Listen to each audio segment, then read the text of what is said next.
আসসালামু আলাইকুম। আশা করি তোমরা সবাই ভালো আছো। দেখো, আজকে আমরা পঞ্চম শ্রেণীর অনুশীলনী 12 এর সময় অধ্যায়টির 1 নং থেকে শুরু করছি। আমাদের 1 নংয়ে বলা আছে নিচের মাসগুলোর দিন সংখ্যা লেখো। দেখো, প্রথমে বলা আছে শ্রাবণ, তারপর ভাদ্র, অগ্রহায়ণ, চৈত্র, এপ্রিল, তারপর জুলাই, আগস্ট, ডিসেম্বর। এই যে এখানে 8টি মাসের নাম দেয়া আছে এবং 8টি মাস, কোন মাসটি দিন সংখ্যা কত অর্থাৎ কত দিনে যায় সেটা আমরা লিখব। ঠিক আছে, যেহেতু প্রথমে বাংলা, তো দেখো আমরা বাংলারগুলো লিখছি। বাংলার হচ্ছে 12টি মাস হচ্ছে, দেখো তোমাদের এখানে লিখে দিয়েছি: বৈশাখ, জ্যৈষ্ঠ, আষাঢ়, শ্রাবণ, ভাদ্র, আশ্বিন, কার্তিক, অগ্রহায়ণ, পৌষ, মাঘ, ফাল্গুন, চৈত্র। এই হলো আমাদের বাংলা মাসের 12 মাসের 12টি নাম। ঠিক আছে, এখন দেখো এখানে যে প্রথম 5টি মাস আছে, বৈশাখ, জ্যৈষ্ঠ, আষাঢ়, শ্রাবণ, ভাদ্র, এই 5টি মাস সবসময়ই 31 দিনে যাবে। ঠিক আছে, এই 5টি মাস 31 দিনে যাবে। আর আশ্বিন, কার্তিক, অগ্রহায়ণ, পৌষ, মাঘ, ফাল্গুন, চৈত্র, এই 7টি মাস যাবে 30 দিনে। ঠিক আছে, এই ছিল আমাদের বাংলা মাসের দিন সংখ্যার নিয়ম। তো তারপর আমরা ইংরেজিগুলো শিখব। দেখো বাংলাগুলো দেখো, এখানে তাহলে শ্রাবণ মাসটি কোথায় আছে? বৈশাখ, জ্যৈষ্ঠ, আষাঢ়, শ্রাবণ। দেখো শ্রাবণ মাস 31 দিনে আছে, তাই না? তাহলে বলছে নিচের মাসগুলোর দিন সংখ্যা লেখো। আমরা এখন সরাসরি এখানে লিখে দিব শ্রাবণ মাস 31 দিন। ঠিক আছে, তারপর দেখো ভাদ্র মাস। ভাদ্র মাসটি কোথায় আছে খুঁজে বের করো। দেখো আমাদের ভাদ্র মাসটিও আছে, প্রথম 5টির মাঝে আছে, আর প্রথম 5টি হচ্ছে 31 দিনে যায়। তাহলে এটাও কি 31 দিনে যাবে। ঠিক আছে, দেখো এটাও 31 দিনে যাবে। তারপর দেখো অগ্রহায়ণ। আমাদের অগ্রহায়ণ মাসটি কোথায় আছে? অগ্রহায়ণ দেখো আছে হচ্ছে এই যে এখানে অগ্রহায়ণ, আর এটা আমরা দেখতে পাচ্ছি 30 দিনের এখানে আছে। তাহলে অগ্রহায়ণ মাসটির দিন সংখ্যা হচ্ছে 30 দিন। ঠিক আছে, তারপর দেখো চৈত্র মাস। আমরা দেখতে পাচ্ছি চৈত্র মাসটি হচ্ছে বাংলা মাসের সর্বশেষ মাস, তাই না? আর এটিও 30 দিনে যাচ্ছে। তাহলে চৈত্র মাসের দিন সংখ্যা হচ্ছে 30 দিন। তোমরা শুধু এভাবে লিখে দিলেই হবে। ঠিক আছে, জাস্ট এইটুকু মনে রাখবা যে বাংলা মাসের প্রথম 5টি মাস 31 দিনে যায় এবং শেষের 7টি মাস 30 দিনে যায়, তোমাদের নতুন বই অনুসারে। ঠিক আছে, এখন দেখো তারপর আছে এপ্রিল, জুলাই, আগস্ট, ডিসেম্বর। 4টি হচ্ছে ইংরেজি। তো ইংরেজিগুলোর জন্য আমরা একটা অভিনব পদ্ধতি জানি, সেটা হচ্ছে এই যে হাতের এটা গণনা করার মাধ্যমে, তাই না? তো দেখো এটা গণনা করে আমরা কিভাবে বুঝবো। দেখো এখানে হচ্ছে আমরা এটাকে কি ধরবো? বৈশাখ ধরবো। হ্যাঁ, বৈশাখ, জ্যৈষ্ঠ, এই উপরে যেগুলো পড়বে সেগুলোকে আমরা 31 দিনে ধরবো, নিচে যেগুলো পড়বে এগুলোকে আমরা 30 দিনে ধরবো। শুধু একটি ধরবো হচ্ছে 28 দিনে, সেটা ফেব্রুয়ারি মাস। ঠিক আছে, তো ফেব্রুয়ারি মাসও আবার যেই বছরটি আমরা 4 দিয়ে ভাগ করতে পারবো, যেমন 24, তারপর হচ্ছে 28, 20। ঠিক আছে, ওই সালটির যে ফেব্রুয়ারি মাসটা হবে সেগুলো কিন্তু 29 দিনে হবে, আর সেটাকে বলা হয় লিপ ইয়ার। ঠিক আছে, সেটা তো পরবর্তীতে তোমরা জেনে নিবা। এখন দেখো তাহলে আমাদের হচ্ছে জানুয়ারি, February, March, April, May, June, July. July মাসটি দেখো 31 দিনে, কিন্তু জুলাইয়ের পরের মাসটি কি? আগস্ট। আগস্ট কিন্তু এখানে নিচে দেখো কর নেই, আমাদের আছে নেই। তাহলে এই জুলাইয়ের পরে আগস্ট কিন্তু আবার এখানে চলে আসবে। তাহলে এই জুলাই আর আগস্ট মাস দুইটি কিন্তু 31 দিনে যাবে। এই জিনিসটাই তোমরা পেস লাগিয়ে দাও, আজকে তোমরা ক্লিয়ার হয়ে নাও। হ্যাঁ, আমরা জুলাইয়ে এখানে উপরে শেষ করব, তারপর আবার এখানে উপরে চলে আসবে। তাহলে জুলাই, আগস্ট 31 দিনে যাবে। ঠিক আছে, তারপর July, August, September, October, November, এই দেখো ডিসেম্বর। ডিসেম্বর আবার 31 দিনে যাবে। হ্যাঁ, এইভাবে। তো আমাদের এখানে বলা আছে হচ্ছে এপ্রিল মাস। তো আমরা এপ্রিল মাসটি দেখি কোথায় আছে। দেখো জানুয়ারি, ফেব্রুয়ারি, মার্চ, এপ্রিল। জানুয়ারি, ফেব্রুয়ারি, মার্চ, এপ্রিল নিচে পড়ে যাচ্ছে, তাই না? তাহলে হবে এপ্রিল মাসটি 30 দিনে। ঠিক আছে, যেহেতু নিচে পড়ে যাচ্ছে তাহলে আমরা লিখব এপ্রিল মাস 30 দিন। তারপর দেখো আমাদের আছে জুলাই মাস। আমরা এখন এখানে গণনা করব। দেখো January, February, March, April, May, June, July. দেখো জুলাইটা উপরে আছে। হ্যাঁ, 31 দিন। তাহলে জুলাই মাস হচ্ছে 31 দিন। তারপর দেখো আমাদের আগস্ট মাসটি দেয়া আছে। আমরা এখন আগস্ট মাসটি দেখব। জানুয়ারি, February, March, April, May, June, July.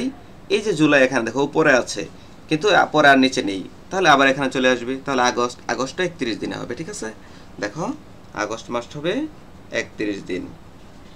তারপর দেখো আমাদের ডিসেম্বর মাসটি রয়েছে, আবার দেখাচ্ছি। দেখো January, February, March, April, May, June, July. August, September, October, November, December. December মাসটি দেখো উপরে আছে, তার মানে 31 দিন। ডিসেম্বর মাস হচ্ছে আমাদের 31 দিন। ঠিক আছে, এই ছিল আমাদের 1 নং প্রশ্নের সমাধান। এখন আমরা 2 নং প্রশ্নটি সমাধান করব। দেখো 2 নং প্রশ্নে বলা আছে ক্যালেন্ডার সম্পর্কিত নিচের প্রশ্নগুলোর উত্তর দাও। তোমাদের সম্ভবত 141 পৃষ্ঠায় এই চ্যাপ্টারটি রয়েছে। ঠিক আছে, দেখে নিবা। দেখো বইয়ের সাথে তোমরা মিলিয়ে নাও। ক্যালেন্ডার সম্পর্কিত নিচের প্রশ্নগুলোর উত্তর দাও। 1 নং বলছে 25শে বৈশাখের 20 দিন পরের তারিখটি কি? তাহলে এটা আমরা দুইভাবে করতে পারি। একটা হচ্ছে বৈশাখ মাসটি সম্পূর্ণ নিয়ে করতে পারি, আর একটা হচ্ছে বৈশাখ মাসটি কত দিনে যায় তোমরা এখান থেকে দেখে নাও। বৈশাখ মাসটি 31 দিনে যায়। তাহলে বৈশাখ মাসে যেহেতু 25শে বৈশাখ, তাহলে বৈশাখ মাস শেষ হতে আর কত দিন লাগবে? 6 দিন লাগবে, তাই না? 6 দিন। তাহলে এই 20 দিন থেকে 6 দিন কিন্তু এই বৈশাখ মাসে চলে গেল, আর থাকবে কত দিন এখানে? 14 দিন। তাহলে বৈশাখের পরের মাসটি কি? জ্যৈষ্ঠ, অর্থাৎ 14ই জ্যৈষ্ঠ। তাহলে 25শে বৈশাখের 20 দিন পরের তারিখটি কি? 14ই জ্যৈষ্ঠ। আরেকটি সহজ নিয়ম হচ্ছে, দেখো আমি দেখাচ্ছি সমাধান। এখানে বৈশাখ মাসের সম্পূর্ণ দিনই ধরব। হ্যাঁ, দেখো আমরা জানি বৈশাখ মাস 31 দিন, তাই না? তাহলে 25-এর সাথে আরো 6 দিন যোগ করতে হবে।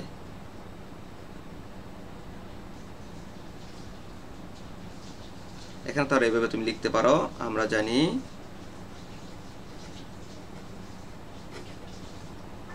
বৈশাখ মাস 31 দিন, তাই না? সুতরাং এখানে 25-এর সাথে আরো যোগ করতে হবে কত দিন? 6 দিন। আচ্ছা, এখন আমরা কি করব? এই বৈশাখ মাসের 25 দিন আরো 20 দিন, তো মোট দিন যোগ করব। হ্যাঁ, দেখো মোট দিন, মোট সমান হচ্ছে এখানে বৈশাখ মাসের 25 আর হচ্ছে এখানে প্লাস করব 20 দিন, সমান কত দিন হবে? 20 আর 25 হচ্ছে 45 দিন। ঠিক আছে, এই আমরা 45 দিন নিয়ে নিলাম। এখন এই যে আমাদের 45 দিন নেওয়া হলো, ঠিক আছে। এখন এখান থেকে কতদিন আমরা বাদ দেব? এই যে বৈশাখ মাস, বৈশাখ মাসের 31 দিন বাদ দেব। দেখো আমরা মোট দিন নিলাম বৈশাখের 25 দিন, তারপর পরের 20 দিন।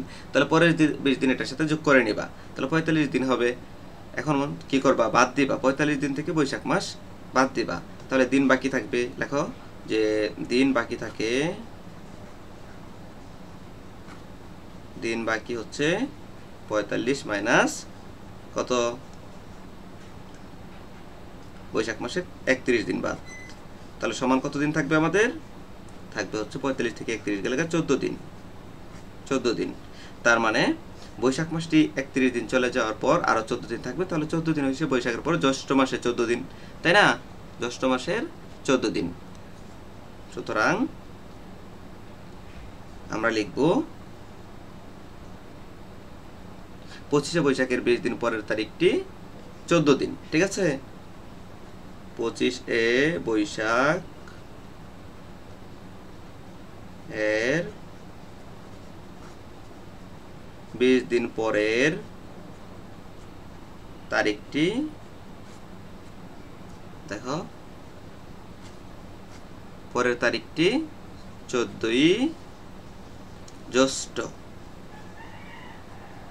এটাই ছিল আমাদের উত্তর। ঠিক আছে, আশা করি তোমরা বুঝতে পেরেছ। এটাই ছিল আমাদের উত্তর। 25শে বৈশাখের 20 দিন পরের তারিখটি 14ই জ্যৈষ্ঠ। তারপর দেখো আমরা এখন 2 নংয়ের হচ্ছে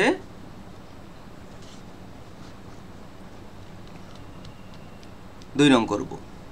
2 নংয়ের 2 নং। ঠিক আছে, দেখো 2 নংয়ের 2 নংয়ে কি বলা আছে? 25শে জুন এর 49 দিন পরের তারিখটি কি? 25শে জুনের 49 দিন পরের তারিখটি কি? তাহলে আমরা এই 25 তারিখ প্লাস 49 দিন একসাথে যোগ করে ফেলতে পারি, ঠিক না? তাহলে 25 তারিখের ভিতরে 49 দিন যখন যোগ হবে, সেই মোট দিন থেকে আমরা জুন মাসের পুরো দিন, যত দিন জুন মাস কত দিনে যায় দেখো, জুন মাস যাবে হচ্ছে 30 দিনে, তাই না? তো জুন মাস যদি 30 দিনে যায়, 30 দিন আমরা বাদ দেব, বাকি দিনগুলো থাকবে ওটা জুলাইয়ে চলে যাবে। জুলাইয়ের যে 31 দিন আছে ওইটা বাদ দেব, বাদ দিলে আমরা কি পাবো? পরের মাসে যেটা আছে সেটা পাবো। ঠিক আছে, তো আমরা এইভাবে আমরা করে ফেলবো। দেখো আমরা প্রথমে লিখে নিই। আমরা জানি আমরা জানি জুন মাস 30 দিন। হ্যাঁ, জুন মাস 30 দিন এবং জুলাই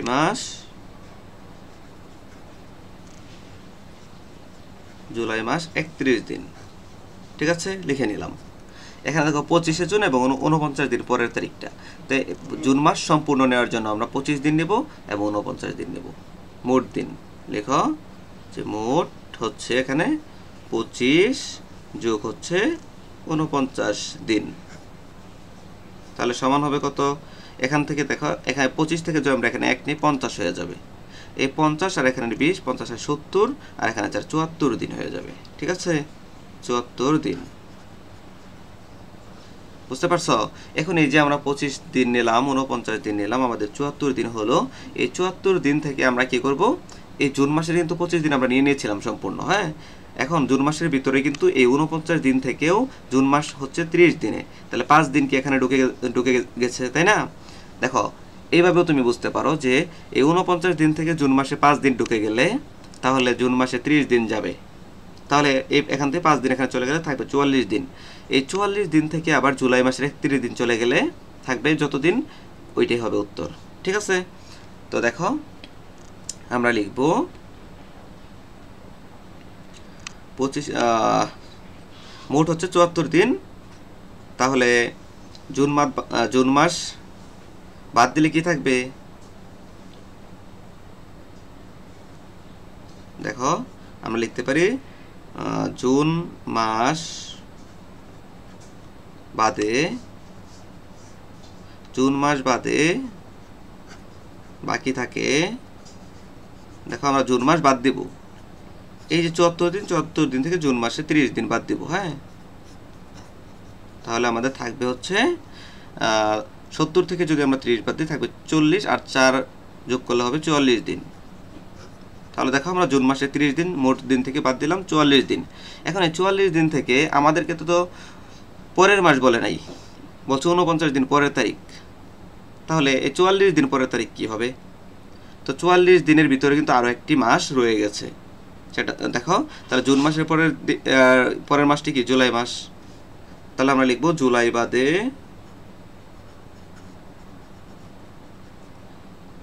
বাকি থাকে। দেখো জুলাই বাদে বাকি থাকে, এই যে দেখো মোট আছে আমাদের 44 দিন, এখান থেকে জুলাইয়ের 31 দিন বাদ দেও। তাহলে আমাদের থাকবে কত দিন? 44 থেকে 31 বাদ দিলে কতদিন থাকবে? 31-এর সাথে 9 যোগ করলে হয় 40, আর 4 13 দিন।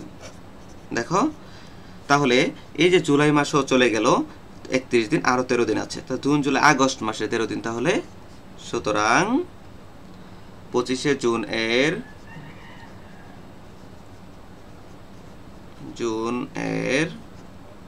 49 দিন পরের তারিখটি হবে